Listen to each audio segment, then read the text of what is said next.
दोस्तों कैसे हैं आप लोग। आज मैं आपको एक बहुत इम्पोर्टेंट और बहुत ही काम का टॉपिक बताने के लिए आया हूँ। क्या आप लोग रोज़ा सिर्फ इबादत के लिए रखते हैं? हाँ, जाहिर सी बात है, वो फ़र्ज़ है। लेकिन मैं आपको एक ऐसी बात बताऊंगा जो आज से 1400 साल पहले हमारे नबी करीम सल्लल्लाहु अलैहि वसल्लम ने बता दी थी कि रोज़ा रखने के सिर्फ फ़ायदे अल्लाह की तरफ से नहीं है, बल्कि इंसान को भी कुछ ऐसे फ़ायदे हैं जो कि मॉडर्न साइंस भी मान चुकी है।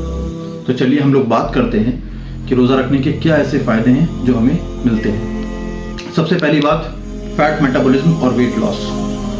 ये बिल्कुल साबित हो चुकी है बात कि अगर आप 10 से 12 घंटे 13 घंटे की फास्टिंग करते हैं तो आपके जिस्म में सबसे पहले ग्लाइकोजन कम होता है। ग्लाइकोजन कम होने के बाद बॉडी जो है वो रिजर्व फैट को यूज़ करना शुरू कर देती है।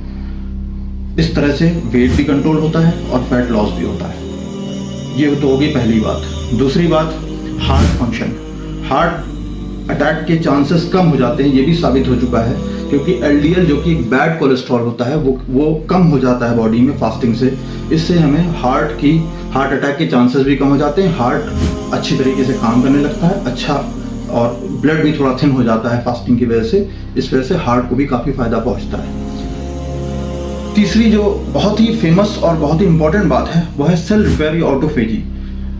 आप ये जान के आपको हैरानी होगी कि रोज़ा रखने के एंटी कैंसर फंक्शंस भी होते हैं, यानी कि और इसके लिए फास्टिंग के बाद सेल अपने आप ऑटोफेजी करने लगता है, यानी जो एबनॉर्मल सेल्स होते हैं उनको खाने लगता है। और इसके लिए जापान के एक साइंटिस्ट को बाकायदा नोबेल प्राइज भी मिल चुका है। तो ये भी एक बहुत इंपॉर्टेंट चीज़ है कि सेल रिपेयर या ऑटोफेजी से रोज़ा रखने के ये एक फ़ायदा होता है। इसके अलावा फोकस और ब्रेन के फंक्शंस को भी इम्प्रूव करता है।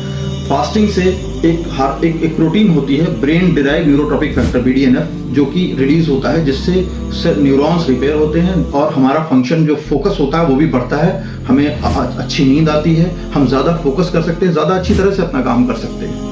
और इसके अलावा एक और फंक्शन है कि जो हमारा इम्यूनिटी होती है या जो हमारा इन्फ्लेमेशन होता है बॉडी में, जो इन्फ्लेमेशन होता है, कोई भी इंटरल्यूकिन्स ये सब चीज़ें रिलीज होती हैं, उसको कम करता है और इन्फ्लेमेशन को कम करता है। इसके साथ साथ हमारी इम्यूनिटी को भी बढ़ाता है। तो रोज़ा रखने के ये फ़ायदे हैं जो कि शायद आपको बहुत सारे लोगों को पता भी होते हैं, बहुत सारे लोगों को नहीं भी पता होते हैं। मुझे उम्मीद है आप लोगों को इस वीडियो से कुछ नया सीखने को मिला होगा, कुछ जानने को मिला होगा। आप ज़रूर बताइए कमेंट में कि क्या आपको इससे नई इन्फॉर्मेशन मिली है। तो दोस्तों, रोज़ा रखने से सिर्फ इबादत ही नहीं होती, बल्कि हमारी बॉडी, जो कि अल्लाह पाक ने फरमा रखा है कि आप अपनी बॉडी का ख्याल रखिए, तो रोज़ा रखने से आप अपनी बॉडी का भी ख्याल रख रहे हैं। इसी तरीके से आप रोज़ा रखिए।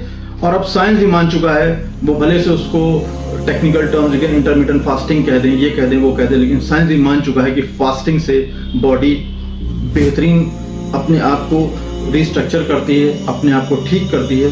और इसके लिए कुछ नया बताने की सोचिए, क्या वो साइंस रही होगी। 1400 साल पहले हमारे नबी बता गए कि हमें फास्टिंग करनी चाहिए, और ये भी साबित हो चुका है कि अगर 3 हफ्ते तक फास्टिंग की जाए तो बॉडी अपने आप को पूरी तरह से ठीक कर लेती है। आपका बहुत बहुत शुक्रिया। प्लीज़ हमारे चैनल को सब्सक्राइब करिए, इस वीडियो को लाइक करिए। अगर आपको कुछ नया सीखने को मिला तो ज़रूर हमें बताइए, और ये भी बताइए कि आपको इसके अलावा कौन से ऐसे टॉपिक्स हैं जिन पे हम आपको इन्फॉर्मेटिव वीडियोस बना सकते हैं। बहुत बहुत शुक्रिया।